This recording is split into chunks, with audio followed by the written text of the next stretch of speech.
Bismillahirrahmanirrahim. Assalamualaikum warahmatullahi wabarakatuh dan salam sejahtera. Saudara dan saudari, kisah penyatuan Sultan Mansur Shah dan Radin Galuh Cendera Kirana menjadi bualan yang cukup hangat untuk dibahaskan tentang bagaimana hubungan antara dua jiwa ini mempersaudarakan dua negara.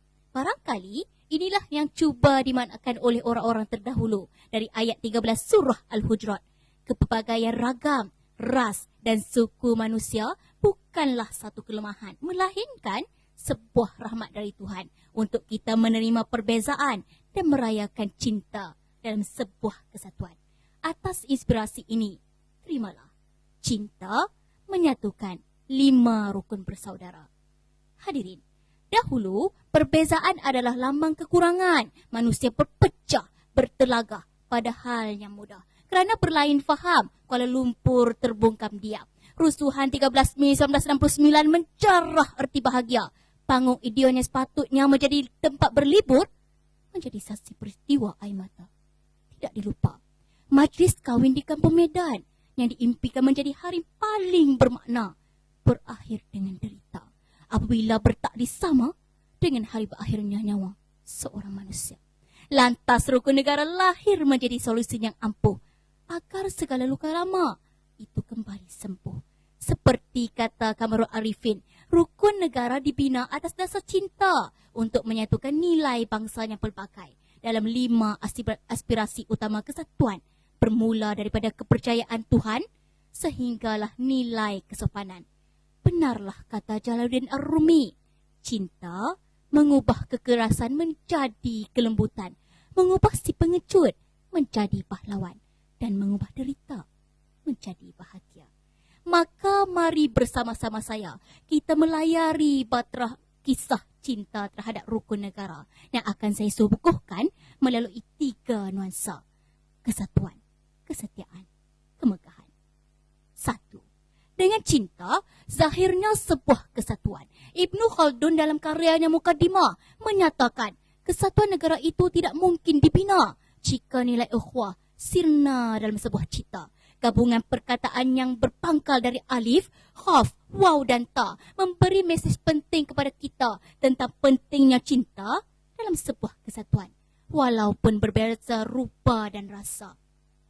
Inilah juga yang cuba dipesan oleh junjungan mulia kita SAW untuk bersatu dalam cinta, menepis derita dan menyatukan bahagia.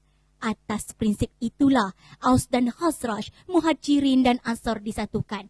Kabar sejahtera mula bertebaran tentang makna kesatuan, perpaksikan nilai kemanusiaan. Benarlah, cinta mendekatkan yang jauh, membina satu jiwa yang teguh. Atas dasar inilah kerajaan Malaysia mengatur pelbagai langkah kesatuan cinta dalam sebuah negara bangsa. Dengan kesatuan, lahirnya perpaduan. Ketika kita merasakan tragedi hitam perpecahan bangsa Malaysia pada tahun 1969 yang membawa derita yang panjang, rukun negara hadir mengelakkan tempang. Langkah dan solusi diaturkan, dasar ekonomi baru, dasar sosial negara, dasar keselamatan negara, sehinggalah dasar perpaduan negara diperkenalkan. Segala usaha mencecak semula kegemilangan perpaduan diangkat dan diperhebat. Di pedalaman, tak kala masih ramai yang merungut tentang masalah capaian, pelan jalinan digital negara jendela hadir membawa senyuman. Pembinaan menara komunikasi baharu, rangkaian gentian optik dan sekian banyak cara untuk memudahkan perhubungan diperkiat di semua peringkat.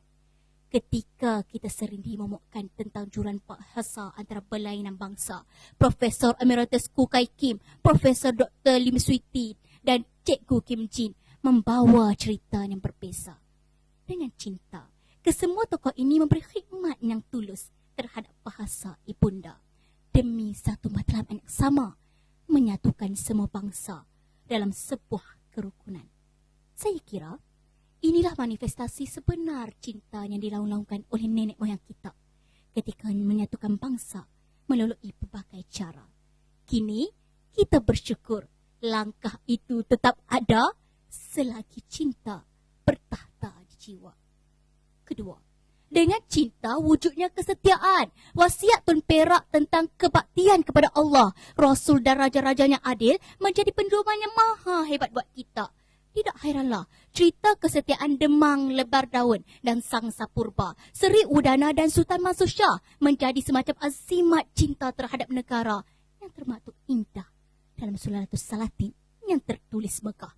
Kesemuanya ini mencatatkan kita tentang erti setia kepada satu kepala. Selagi yang mengemudi itu adil dan sama, bersamalah dalam satu bahtera, merentas samudra, membawa gemilang di mata dunia.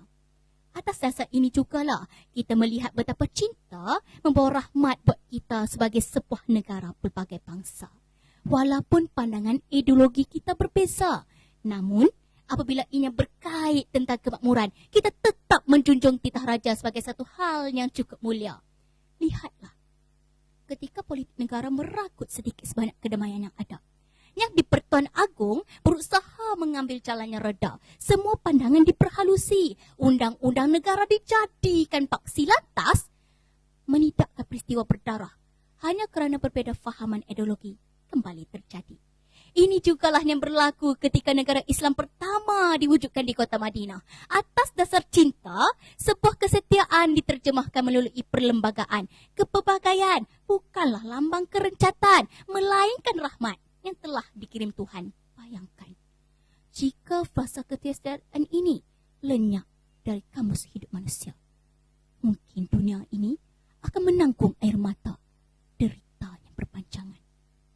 Hadirin, ketika cita membina kemegahan, ketika mendambrahi Miratus Safa, Rancung Mengkuang, menguasai Samudra Selat Melaka, kita faham betapa cinta yang utuh terhadap kota tercinta mencipta ruang-ruang bahagia buat sebuah kemegahan.